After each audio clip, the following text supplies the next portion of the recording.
नमस्कार, आप देख रहे हैं सेल्फ मेड ट्यूटोरियल। आज के लेक्चर सीरीज में आप देखेंगे MCQ of Mughal period part 1। यानी कि मैं आपको क्लियर और स्पष्ट शब्दों में बता दूं, एलएनएमयू यूनिवर्सिटी के जो सब्सिडरी पेपर हैं फाइनल ईयर या पार्ट 1, पार्ट 2 और पार्ट 3 के एग्ज़ाम तो लगभग कंप्लीट हो चुके हैं। पार्ट 1 और पार्ट 2 के सब्सिडरी पेपर हैं वो ऑब्जेक्टिव फॉर्मेट में होंगे। तो इसीलिए मैं सब्सिडरी के बच्चों को, सब्सिडरी के स्टूडेंट को ध्यान में रखते हुए सल्तनत काल और मुग़ल काल के और जो भी उनके पेपर हैं उनके ऑब्जेक्टिव का मैं एक शॉर्ट सीरीज़ लेकर आऊँगी। इसीलिए यदि आप तैयार करते हैं तो इस सीरीज़ को आप फॉलो करें। ओके, तो ये है आपका subsidiary part 2 history subsidiary TDC BA part 2 का सीरीज, लेक्चर सीरीज। ओके, तो जैसे हम मुग़ल पीरियड से भी हम 2-3 पार्ट करके लेके आएंगे। इसके अलावा कुछ और जो पढ़ना है उसके बारे में भी पढ़ेंगे। चलिए स्टार्ट करते हैं। इसके पहले भी डाला गया था लेकिन मैं फिर से उसको रिपीट करूंगी और आपको पूरे मुग़ल पीरियड का कंप्लीट करा दूंगी और साथ ही इसके अंतर्गत जो भी और टॉपिक है उसको भी मैं कंप्लीट कराऊंगी। बस चैनल पे बने रहें आप। चलिए फटाफट देख लेते हैं। ऑब्जेक्टिव क्वेश्चन है, आपको ज़्यादा दिमाग नहीं लगाना है, मैं थोड़े से डिटेल्स में भी बता दूंगी। चलिए फटाफट करते हैं। क्वेश्चन नंबर 1 में जो है 1526 ईस्वी में बाबर ने किस वंश के शासक को परास्त कर मुगल साम्राज्य की नींव डाली थी? तो किस को परास्त करके? तो लोधी वंश को परास्त करके मुगल साम्राज्य की नींव डाली। पानीपत का प्रथम युद्ध कब हुआ था? 21 अप्रैल 1526 ईस्वी को। पानीपत का प्रथम युद्ध 21 अप्रैल 1526 ईस्वी को। बाबर ने प्रसिद्ध तुलगमा नीति का प्रयोग किस युद्ध में किया था? तो पानीपत के प्रथम युद्ध में किया था। ओके, चलिए फटाफट क्वेश्चन देखते हैं। किस युद्ध में जीतने के उपरांत बाबर ने खजाने का मुंह अमीर, सगे संबंधियों आदि के लिए खोल दिया और इस उदारता के लिए उसे कलंदर की उपाधि दी गई? यानी ये हमने कल का जो इतिहास मंथन सीरीज था उसमें हमने पढ़ाया था, लेकिन फिर भी आज रिपीट हो रहा है तो रिपीट कर देती हूँ कि किस युद्ध के बाद उन्होंने अपने खजाने का मुंह अपने सगे संबंधियों सिपाहियों के लिए खोल दिया? तो वो था युद्ध पानीपत के प्रथम युद्ध है। यानी 1526 ईस्वी में जब बाबर की विजय हुई तो इसने भारत से बहुत सारे धन प्राप्त किए थे और उसे वो अपने साथियों, सहयोगियों, सिपाहियों के बीच बांट दिया। इस कारण से उसे कलंदर भी कहा गया है। क्वेश्चन नंबर 5, भारत में ग्रैंड ट्रंक रोड किसने बनवाई थी? शेरशाह सूरी ने। गुजरात विजय की यादगार में अकबर ने किसका निर्माण कराया था? गुजरात विजय की यादगार में बुलंद दरवाजा का निर्माण कराया था। और गुजरात विजय के दौरान ही उन्होंने सबसे पहले समुद्र को भी देखा था। किसने? अकबर ने। आईने अकबरी एक महान ऐतिहासिक कृति किसके द्वारा लिखी गई थी? आईने अकबरी अबुल फजल द्वारा। अबुल फजल अकबर के दरबार का दरबारी कवि था। पानीपत की दूसरी लड़ाई जो हुई थी कब? 5 अप्रैल 1556 ईस्वी को। किसके बीच हुई थी? अकबर और हेमू के बीच। किसके बीच हुई थी? अकबर और हेमू के बीच। क्वेश्चन नंबर 9, दिन ए इलाही नामक नया धर्म किसके द्वारा शुरू किया गया था? अकबर द्वारा शुरू किया गया था।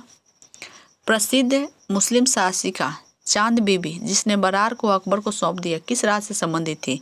अहमदनगर से। यानी कि चांद बीबी जो थी बहुत ही सशक्त, शक्तिशाली और हिम्मती महिला थी जिन्होंने अकबर का डट कर मुकाबला किया था। क्वेश्चन नंबर 11, मुगल प्रशासन व्यवस्था में मनसबदारी प्रणाली को किसने प्रारंभ किया? अकबर ने किया था। मनसबदारी प्रणाली को किसने आरंभ किया? अकबर ने। अपने काल का महान संगीतज्ञ तानसेन किसके दरबार में थे? तो ये तो जग जाहिर है, तानसेन।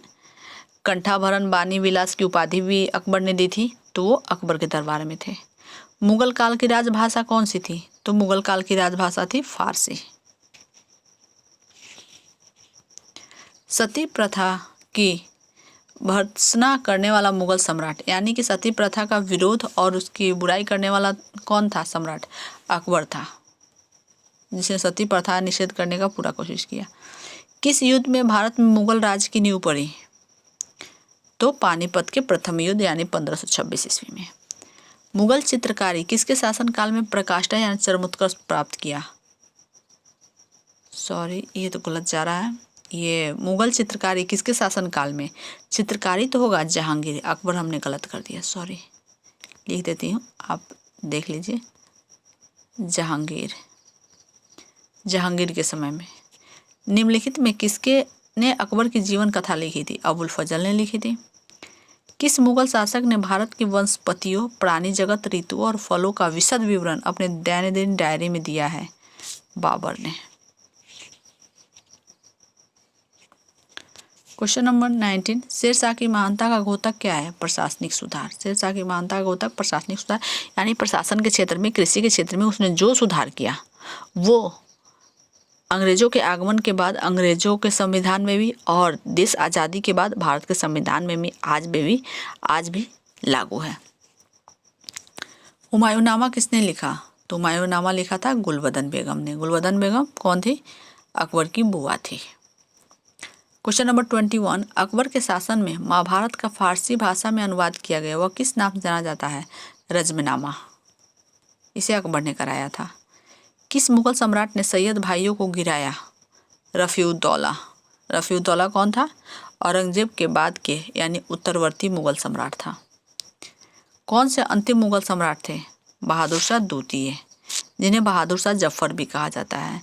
यानी कि 1857 की क्रांति में इन्होंने विद्रोहियों का सहयोग किया था और इस विद्रोह को अंग्रेजों ने दबा दिया और बहादुर शाह जफर को रंगून निर्वासित कर दिया, जहां इनकी 52 वर्ष की उम्र में मृत्यु हो गई। चलिए क्वेश्चन 24, अकबर के शासनकाल में भू राजस्व सुधारों के लिए कौन उत्तरदायी था? टोडरमल। अकबर द्वारा बनवाए गए उपासना भवन पूजा गृह का क्या नाम था? इबादत खाना, जहाँ अलग अलग धर्मों के विद्वान आते थे और यहाँ उनसे अपने संस्कृति और अपने ज्ञान का आदान प्रदान करते थे। अकबर को इसमें अत्यधिक रुचि थी। ओके, तो ये था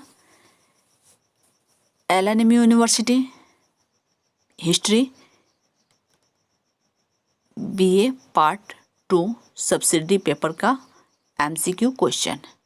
मैं एक एक करके इसका एक सीरीज लेकर आऊँगी। बस ये और विद्यार्थी भी दे सकते हैं, इंटर वाले बच्चे भी देख सकते हैं या अदर कंपटीशन की नेट जारी तैयारी करते वो भी देख सकते हैं, लेकिन हमने विशेष रूप से स्पेशल उनके लिए ही बनाया है, इसीलिए आप लोग ज़रूर देखें। ओके, और शेष भाग मैं फिर से कल लेकर आऊँगी। तब तक चैनल पे बने रहें और देखते रहें। अपना सहयोग और जो भी अनमोल सुझाव हो कमेंट सेक्शन के माध्यम से हमें बताएं। हम फिर मिलते हैं एक नए वीडियो के साथ। यदि आप वीडियो को देख रहे हैं, वीडियो पसंद आ रहा है तो वीडियो को लाइक करना ना भूलें, अपने दोस्तों को भी शेयर करें और चैनल को सब्सक्राइब न करें। सब्सक्राइब नहीं किया है तो चैनल को सब्सक्राइब कर लें, क्योंकि इस पर आपके सब्सिडी पेपर BA पार्ट 1 और 2 के सब्सिडी पेपर के ऑब्जेक्टिव जो है पूरे कंप्लीट कराए जाएंगे। ओके, तो इस तरह से जुड़े, अपना सहयोग देते रहें। फिर मिलते हैं एक नए वीडियो के साथ, तब तक के लिए धन्यवाद।